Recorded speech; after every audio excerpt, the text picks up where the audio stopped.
Por el procedimiento que sea, cualquiera de ellos, estoy resolviendo la ecuación de Laplace. Se llama función armónica, definición. Una función que puede ser escalar, puede ser vectorial, puede ser tensorial, cuyo laplaciano da cero. Se llama armónica, un nombre.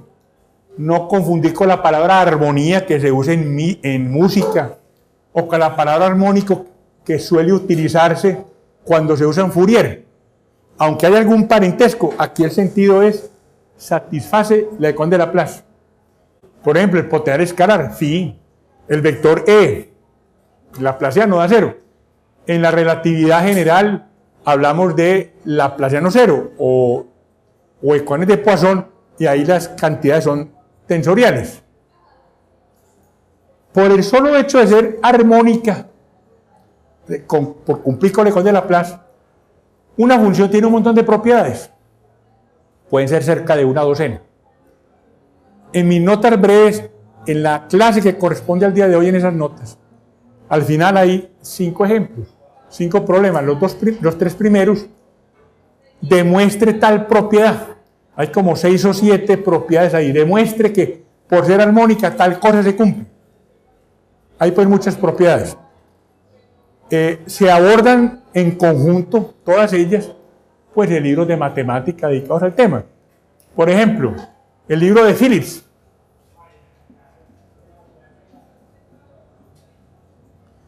Tiene nombre de nevera. Es un autor del siglo pasado, de la década de los años 30, que escribió un libro muy bueno de vectores y tensores para ingenieros. Cuando se trata de vectores y tensores, en general, la matemática es mucho más abstracta. Vectores y tensores, escribió este caballero un libro, un capítulo se llama Funciones armónicas. Y ahí pues trabaja todo este tema, cada una de las propiedades, de las que yo apenas voy a subrayar 2. La propiedad de linealidad y la propiedad de unicidad, que las voy a invocar al hacer los diferentes problemas en este segundo capítulo. Hay más, les repito. Otras también son importantes, pero no las voy a usar a menudo. ¿En qué consiste la primera? Muchos procedimientos, muchas funciones que ustedes conocen son lineales. Y para eso se inventó un álgebra lineal. Se habla de ecuaciones diferenciales lineales. Por ejemplo, la integración, la diferenciación, tienen o cumplen características lineales. La derivada de una suma de derivadas. La integral de una suma de integrales. Bueno, ese tipo de función aquí también lo satisfacen, de propiedad, las armónicas. Dice la propiedad, la combinación lineal de funciones armónicas también es una función armónica. Su demostración es sencilla. Vamos a suponer como hipótesis que tengo un conjunto de funciones, llamémoslas phi sub i, con i contando 1, 2, n. Y cada una de ellas es armónica. Es decir, laplaciano de estas funciones da 0. Hipótesis. Tesis. La combinación lineal también es armónica. Una combinación lineal es este tipo de suma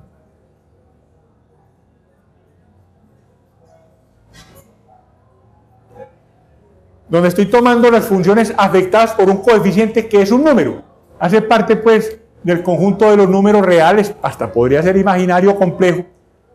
Este es un número, pues, no es una función de posición. Esa suma también es armónica. Esa es la tesis. ¿Cómo se demuestra?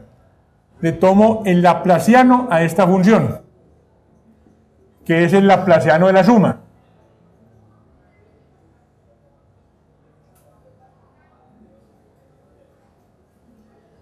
Y aquí nos encontramos con una propiedad del laplaciano, o en general de la derivación. Cuando le saco la derivada a una suma, es la suma de las derivadas. Entonces este es igual al laplaciano de la suma perdón, corrijo, la suma de los laplacianos. Suma desde 1 hasta n de los laplacianos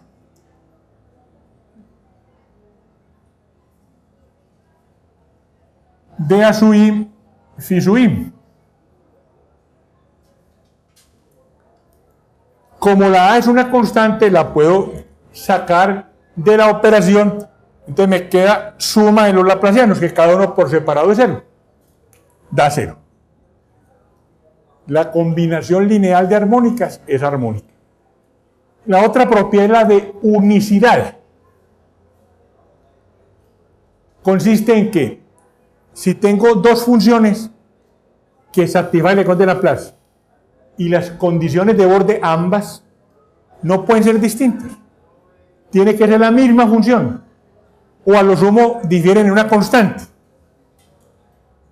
No hay dos funciones diferentes que cumplan con la ecuación de Laplace y con las condiciones de borde.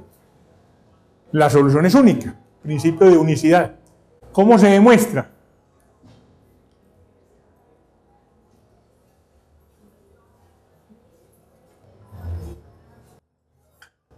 A lo largo del curso, y en mis notas están también, en cada clase hay una bibliografía que menciono pues para que tengan una información extra de lo que estoy haciendo. A lo largo del curso menciono libros, con la esperanza de que ustedes lean algunos de ellos. Es indispensable para que se formen culturalmente. Un ingeniero no es simplemente el que hace operaciones, resuelve problemas técnicos, también tiene una mentalidad más abierta a los meros números, que implica tener una cultura general, ser capaz de entender problemas de la sociedad, problemas económicos. O sea, uno se tiene que formar es completo, como ciudadano. Hay libros que hay que leer. El libro El discurso del método, de René Descartes, hay que leerse ese libro. Y es muy fácil de leer. El libro de Alberto Einstein, La física, aventura y el pensamiento. El libro de Hawking sobre la breve historia del tiempo. Mínimo. Léanse esos libros. Tengan la certeza pues de que su mentalidad como ingeniero se va a ampliar. Y he mencionado técnicos ya de matemática y mencionaré otros en el curso. Esos tal vez no es para que los lean completamente, pero sepan de su existencia y qué tienen ellos. Que tarde que temprano ya van a tener que ir a un libro de esos para una información exigente en matemática o en física. ¿Cómo se demuestra esta propiedad de la unicidad? La demostración es por lo que llamamos reducción al absurdo. Yo pretendo demostrar que no hay dos funciones que cumpliendo la ecuación de Laplace y condiciones de borde sean distintas. Bueno, vamos a suponer que sí hay dos funciones y la prueba va a mostrar que es absurdo que haya dos, que tiene que ser una sola. Entonces, hipótesis. Vamos a suponer que me refiero a una cierta región del espacio. Estoy resolviendo dentro de esa región del espacio, esta es la frontera, este es el volumen. Estoy resolviendo la ecuación de Laplace. Entonces, por hipótesis, vamos a suponer que tengo dos funciones distintas que son armónicas, con i igual a 1 y 2. Esas dos son armónicas.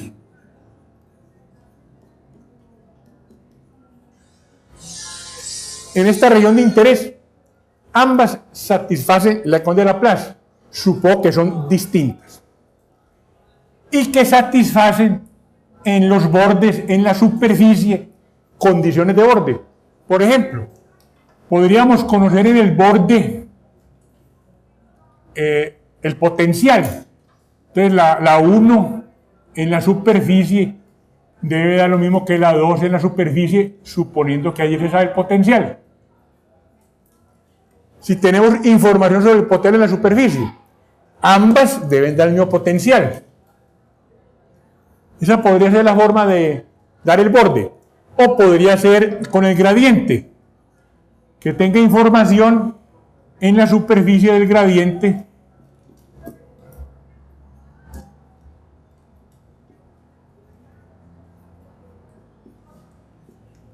Ambas cumplen las condiciones de orden. Esa condición de orden podría establecerse en términos de un potencial que conozco en la superficie o de un gradiente. Entonces la hipótesis es, ambas cumplen el condición de Laplace y ambas en el borde son iguales. La tesis es probar que esas funciones no son distintas. La tesis es probar que φ1 es igual a φ2. Que es la misma función. A lo sumo, distinguidas en una constante integración. A lo sumo, ya les diré cuándo, según como estén dadas las condiciones de orden. Hay que probar, suponiendo que son distintas, hay que probar que eso es absurdo, que tienen que ser iguales. ¿Cómo se hace la demostración? Defino una nueva función, que sea la resta de estas dos.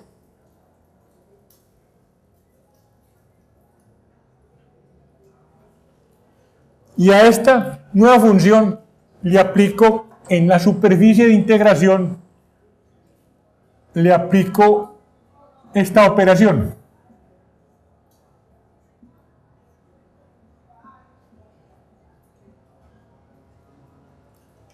Esa nueva función así definida con esa resta.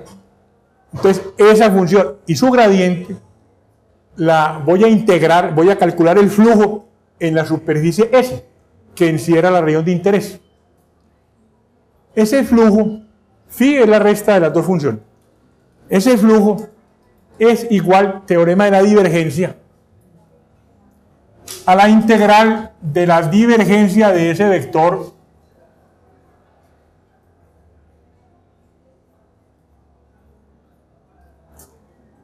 en el volumen encerrado. Un flujo lo puedo convertir en una integral de volumen del volumen encerrado. Esto es una identidad. Aquí al lado derecho tengo que tomarle la divergencia al producto de un escalar, de una función escalar por un gradiente. Divergencia de escalar por gradiente. ¿Cuánto da? Vamos a la tabla de fórmulas. Es una identidad vectorial. Está la expansión en la tabla de fórmulas. Da el primero por la divergencia del segundo. La divergencia de un gradiente es el laplaciano.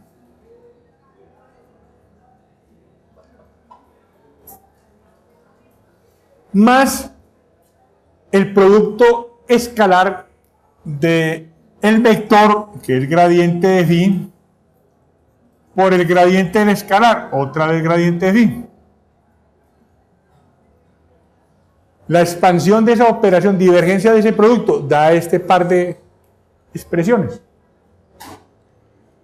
El lado izquierdo da 0. En el lado izquierdo tengo la integral de superficie.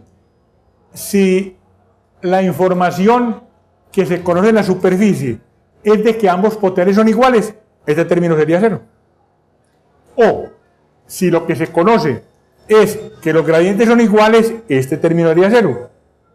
En cualquiera de los casos, o el uno o el otro, la integral de superficie da 0. Porque en el borde, o los potenciales o los gradientes son iguales. Lo llaman en la matemática condiciones de Newman o de Dirichlet. Bueno, una u otra.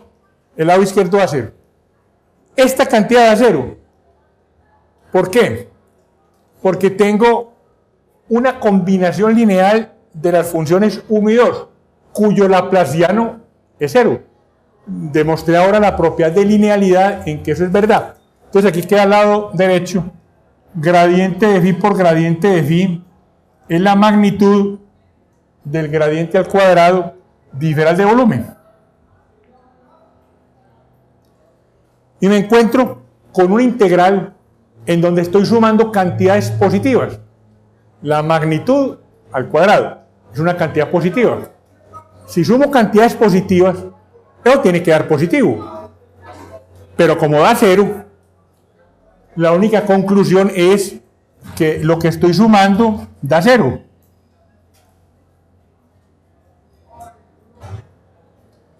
Cada uno de los términos que sumo tiene que dar 0 para que la suma de 0. Si fueran diferentes de 0, la suma tiene que dar mayor que 0, pero da 0.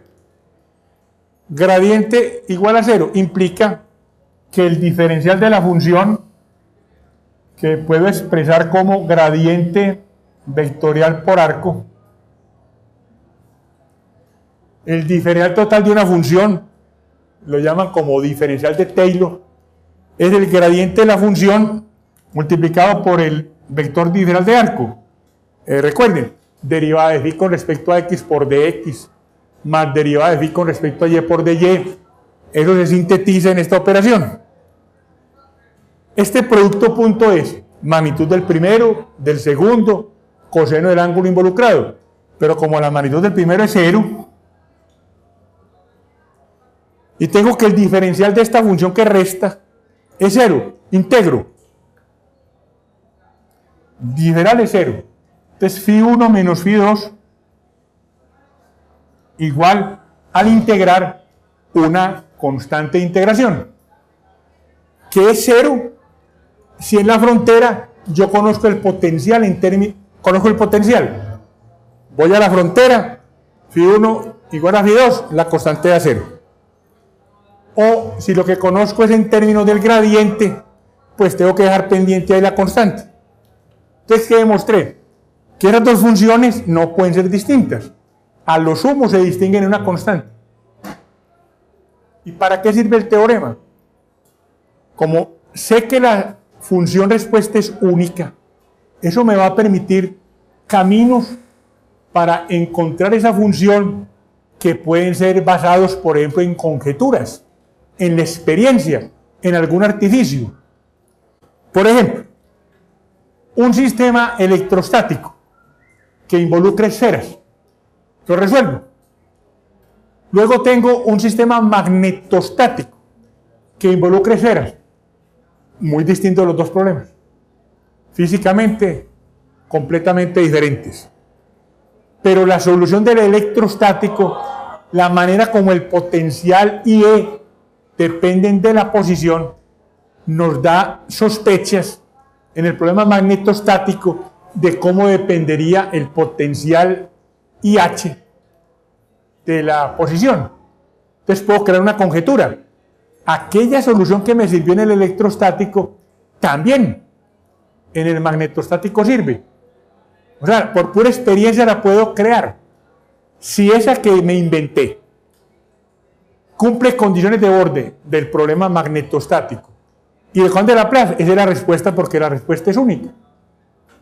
Le abre el camino al método de las imágenes, en donde uno resuelve un problema resolviendo otro. Frente a un problema concreto, digamos difícil, resuelve uno muy fácil. La solución del segundo era del primero, siendo distintos. ¿Y cómo sé que sí? Porque cumple el requisito de unicidad. Entonces voy a poder apelar a la experiencia hasta a la adivinación. Salvo en un parcial, pues. El que adivine un parcial no puede pensar que le vino al de al lado. ¿Alguna pregunta? El resultado es como obvio. Ah, pero claro, qué botada de corriente, diría uno, demostrar que la solución de un problema que corresponde a problemas inclusive de la realidad ingenieriles tiene solución única, pues lo que uno espera. Frente a un problema dado, la respuesta es única. Inclusive las respuestas están en el libro. Única. Es obvio que es así, ¿no es cierto? Lo que aprendimos y lo que aconseja René Descartes es que no hay nada obvio. Que todo tiene que ser demostrado. Hasta las cosas que todo el mundo acepta. Esas pueden ser las más sospechosas. Porque a menudo se ha demostrado que todo el mundo está equivocado. Todo el mundo sabía que el Sol giraba alrededor de la Tierra. Todo el mundo. Lo dice la Biblia, lo decía el Papa, no hay duda. Todos están equivocados. Entonces, René Descartes en su época, cuando escribe el discurso del método, que le recomiendo que lean, porque es que enseña mucho sobre lo que es obvio y cómo se llega a probar si es cierto o no. En su época había en el terreno religioso problemas muy serios. Una autoridad grande, un santo, decía una cosa y otro santo no decía lo mismo. Un papa decía una cosa y otro papa en otra época no decía lo mismo. O Lutero decía una cosa y mucha gente le creía. Y el papa decía otra cosa. Y entonces, ¿a quién le creemos? Autoridades muy reconocidas, con muchos adeptos, pero no pueden decir, ambos no pueden tener razón, porque dicen cosas opuestas. Y lo mismo en ciencia. Entonces él creó todo un discurso para llegar a la verdad. Empezando porque mientras no me lo demuestre, no creo. ¿Y cómo demuestra? Pues él introduce, formaliza el álgebra, la geometría analítica, de donde se pueden hacer deducciones argumentadas, deducciones como las que hacían los griegos para concluir en cierto o falso, lo que dice ahí, álgebra, o experimentos físicos. Él también hizo grandes aportes a la física. Entonces, mientras no me demuestre, no creo.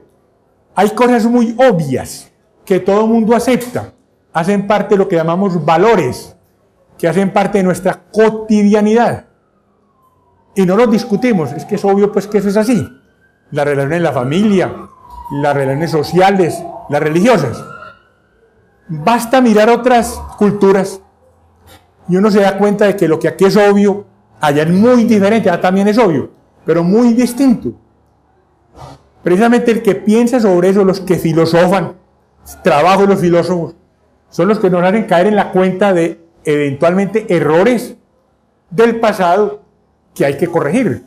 Y ahí es donde avanzan las civilizaciones. Les pongo un ejemplo para no abundar. La esclavitud hace unos siglos era un negocio muy decente, muy reconocido.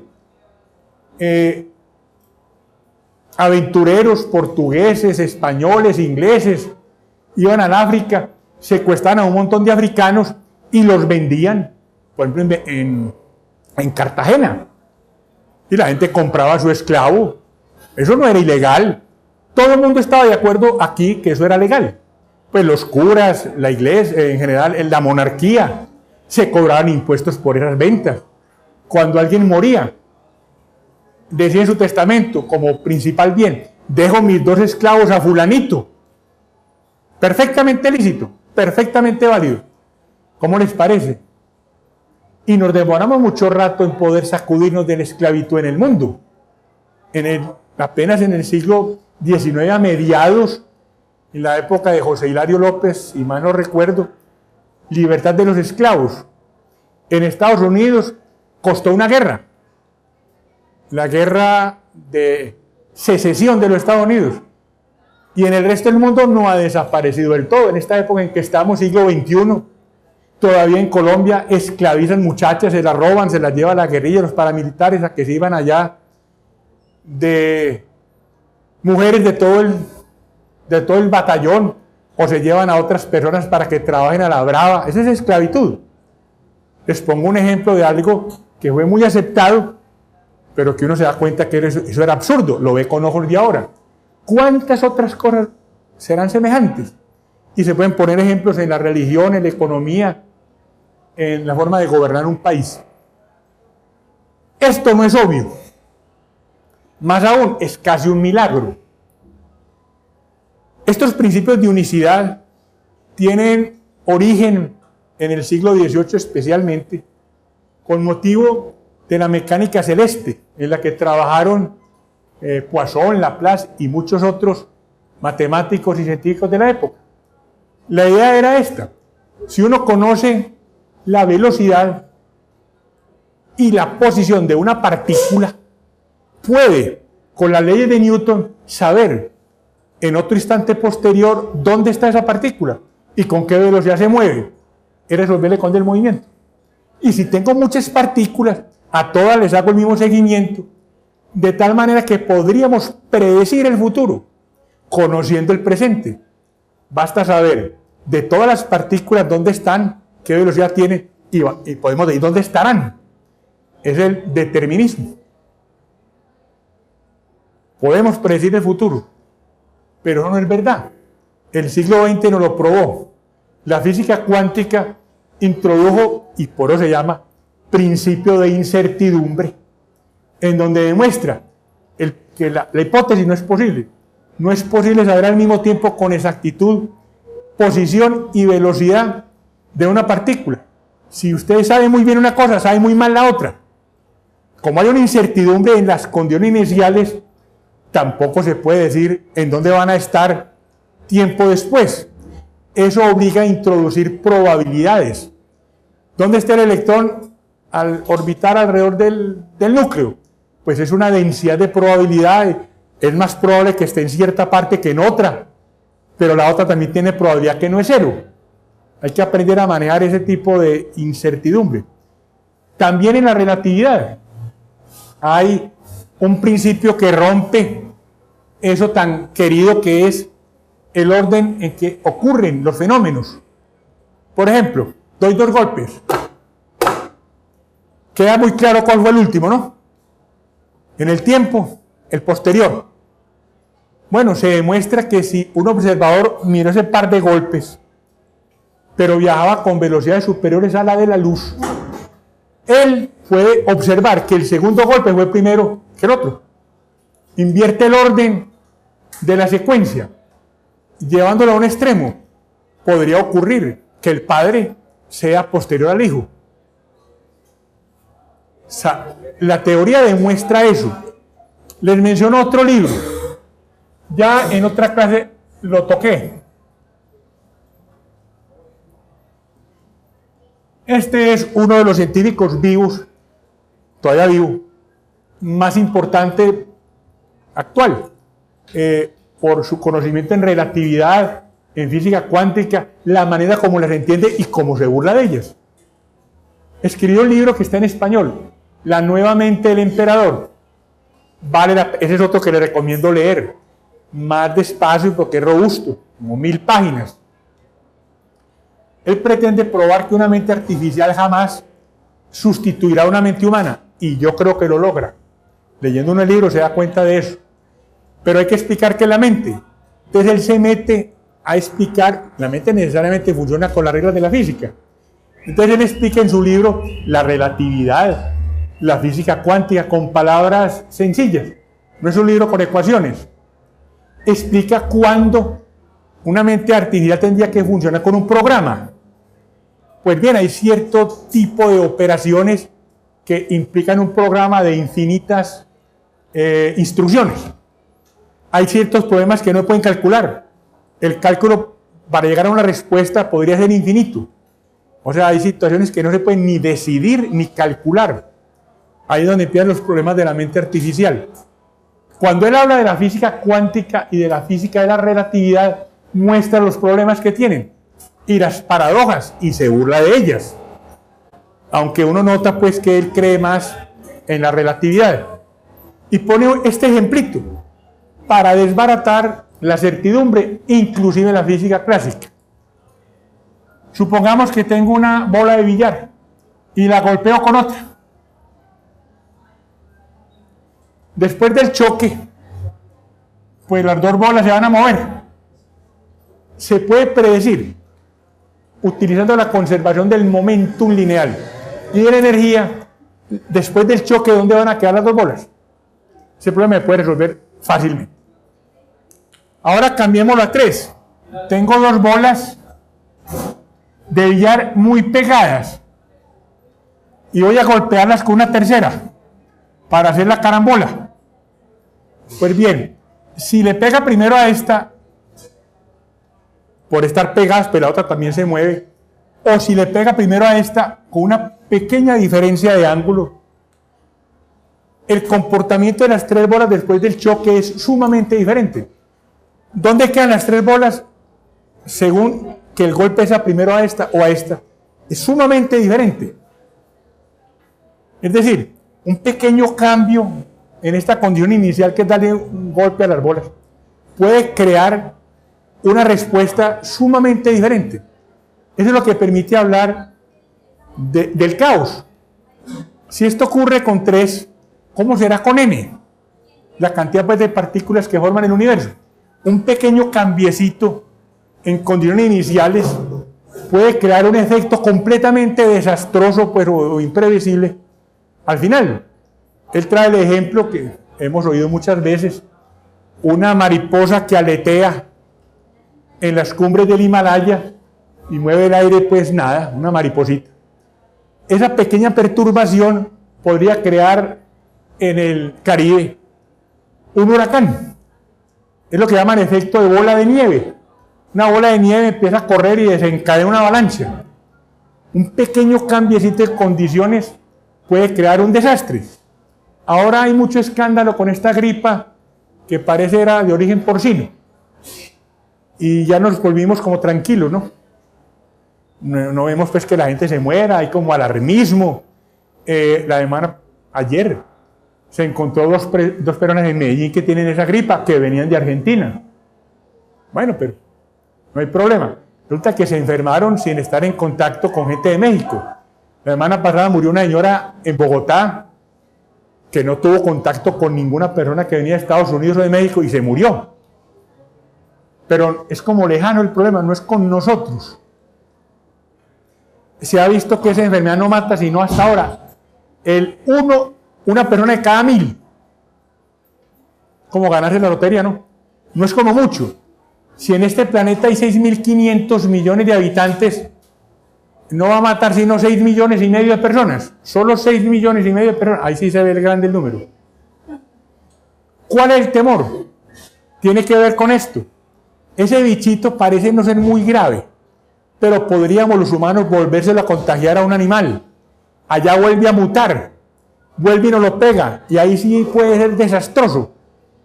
De esos virus que matan al que le pega.